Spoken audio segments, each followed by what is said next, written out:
Are you a real estate agent and you've heard of these S corporations and you want to know, is this something that could help you on your taxes as a real estate agent? Well, I'm going to give the overview here, go over what it actually is, an S corporation, what it's used for when it comes to saving taxes, and go over some of the pros and cons of the S corporation and help you decide or give you the information to take to your tax preparer and have some basic knowledge going into that discussion on whether it makes sense for you in your real estate business. So first of all, let's talk about what an S corporation actually is. An S corporation is really just a tax form. So that's all it is. It's an election to be taxed as an S corporation. So let's back up a little and talk about when you start as a real estate agent. I've talked about this before, but when you start as a real estate agent, you are a business and you will file your taxes as a business, and you start out as a sole proprietor, and that's filed with Schedule C of your personal 1040. That's the tax form you use to report that income and expenses from the business. Now you create an LLC. The IRS actually disregards that LLC when you're a single member LLC, and you still say as that sole proprietor for tax purposes. Even if you have that LLC in place, you're still a sole proprietor, you're still filing Schedule C. But having that LLC, I should say, gives you that option. Now we can make that election to be taxed as an S corporation. So it's just simply the tax form you're using to report your income and your expenses for your real estate business. That's what it is. Your LLC stays the same. You need that LLC in order to make the election to be an S corporation, but your LLC doesn't change. That's the legal entity that has nothing to do essentially with taxes, but that legal entity is needed in order to elect as an S corporation. You can't do this as a sole proprietor without any sort of LLC. So that's the overview of what the S corporation actually is. It's a separate tax form. So let's talk about the differences of your taxes when you're taxed as that sole proprietor. Some people call it as tax as an LLC. Not really accurate. It's tax as a sole proprietor with an LLC or not, or tax as that S corporation using the S corporation tax form. And so first thing to note, when you're taxed as a sole proprietor, you're actually paying two separate types of taxes. The first one, of course, is going to be your regular income tax, and that's the same tax as you get taxed on if you have a W-2, your retirement income. All of that gets added together, and you calculate out your income tax. That isn't going to change whether you're a sole proprietor or an S corporation. We're not lowering your income tax, and you're not lowering your business income to reduce your tax with the S corporation. It's about that second type of tax you have. When you're a sole proprietor, in addition to that income tax, you're also going to pay what's called the self-employment tax, or the SE tax. Now that SE tax is really your Social Security and Medicare taxes. If you were to get a W-2 job, if you've had one in the past, or maybe you have a spouse with a W-2, you'll notice those Social Security and Medicare taxes are taken out of the payroll and taken out of those paychecks. But as a sole proprietor, of course, you're not getting those paychecks, so you're not paying those taxes, and they get it this way through the SE tax. You're paying the same. It's 15% about of your income on the business. That 15% is both your employee and employer portion, where if you're just getting the W-2, you're only paying half of that. Half of that's paid by the employer. And we'll touch back on that a little bit, but it's about 15% of the income you're getting from that self-employed income. That's the tax that we can actually lower using the S corporation. And we do that because the S corporation, unlike the Schedule C sole proprietor, the S corporation is not subject to that SE tax. So the profit from the business doesn't get taxed that additional 15%. But we're not getting out of that SE tax completely, because part of the requirements when you make that election to be an S corporation and you're filing using that S corporation, one of the requirements of the S corporation is to actually pay yourself what they call a reasonable wage. Now, what that wage is, I'm not going to dive into that certainly here in this video, but that reasonable wage is actually payroll. You're going to give yourself a W-2, you're going to pay the payroll, you're going to file payroll tax returns at both the federal level and the state level if you need that in your state.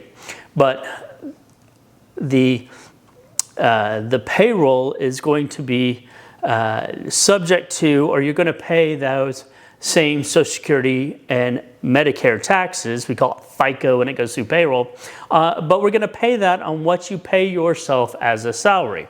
Now, you're not going to pay yourself the full amount of profit from the business in salary. We're only going to pay a portion of that. So the portion of your income, and let's use numbers and simple round numbers here. Let's say you have $100,000 of net income on your business. Under the Schedule C, you're going to pay $15,000 of SE tax in addition to your income tax. So $15,000, when we bring it over as an S corporation, let's just say for an example, we're going to put half of that, $50,000, and this is just an example, not suggesting that's the right amount, but let's just say $50,000 in this case, you're going to pay yourself in wages and W-2 and pay those payroll taxes, which will amount to about $7,500. It's about 15% on the $50,000. So you come out to about $7,500. The other $50,000, which is your profit, remember you had $100,000, that wages you're going to pay yourself is actually an expense to the business, so it brings down your business income by that $50,000 to $50,000, making round numbers here. Makes it a little confusing, but hopefully you get the point that $50,000 that's going through profit is going to come in on your tax return. You're going to have the W-2 of $50,000, you're going to have profit of $50,000. You're still going to have that $100,000 that gets paid income tax the same way you were before as Schedule C.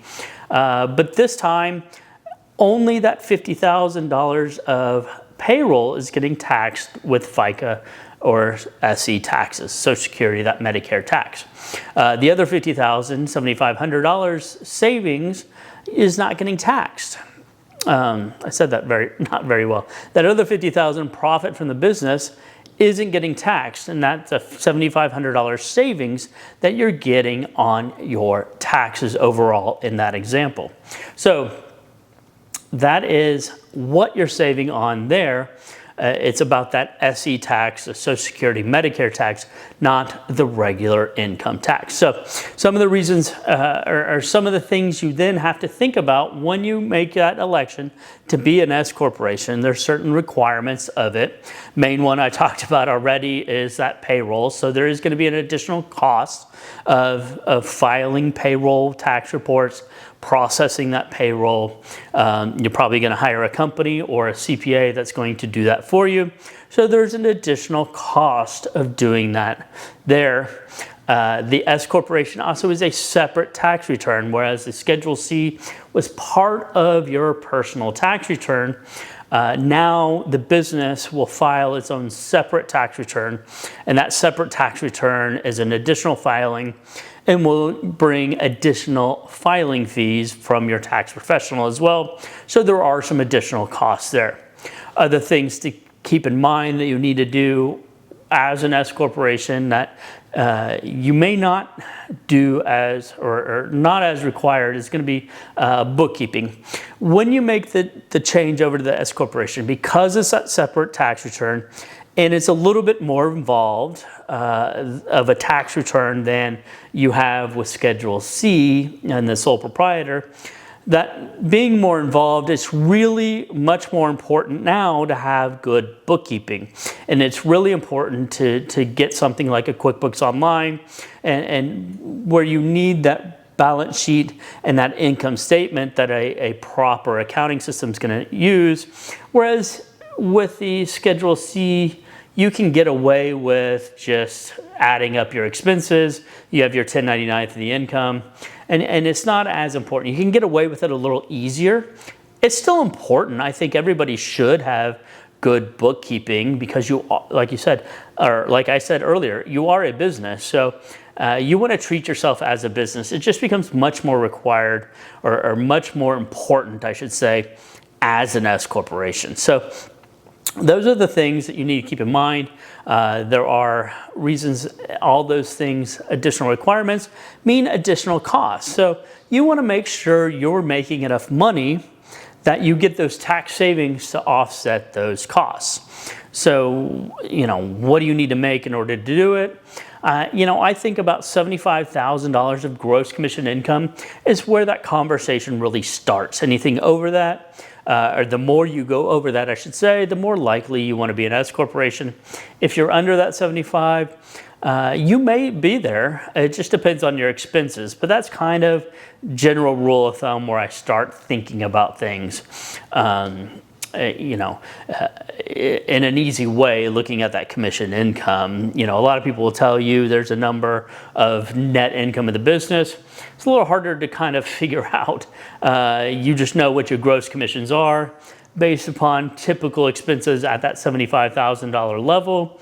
You're going to start being in that conversation. Maybe a little lower, maybe a little higher. It just kind of depends on where you are and where your expenses look like compared to your commission income. So that's why. So most agents, if you're full-time and you're up in that level, you're going to want to make that switch. When it doesn't make sense is if you're part-time and you're not making upwards to that $75,000 of commission income every year, because once you make this election, you're stuck with it for at least 5 years. They don't like you changing back and forth. So you want to make sure you're at a level where it makes sense and saving you money every year. If you're only meeting it once or twice every 5 years, it may not make sense for you. And that's a conversation you kind of need to walk through. But if you're part-time and you're under that, some or all or even close to that level, then you probably, or you may not want to be an S corporation. Also, when you're just starting out, that first year, maybe two, before you build up your business enough to meet that level, you may not want to be the S corporation. It's a good idea to have that LLC in place so you can make that change when you do get up to the commission level. But that first year, depending on when you get your license and when you actually start, and maybe even that second year as you're trying to build your business, you may not have enough money or commission income rather for it to make sense. So those first few years might not be a good idea for you to be an S corporation as a real estate agent. But once you get your business up, you're making that consistent commission income over that maybe $75,000 level, now you probably want to make that switch, be an S corporation, and save it. Sorry, I'm looking at my notes, making sure I touch on everything I wanted to. That's really the overview of it. It's about saving that self-employment tax, not the income tax. Understand that difference. Understand you need that payroll. It's a little bit more involved of a tax return, so you need that bookkeeping in place to really benefit fully from the S corporation. All right.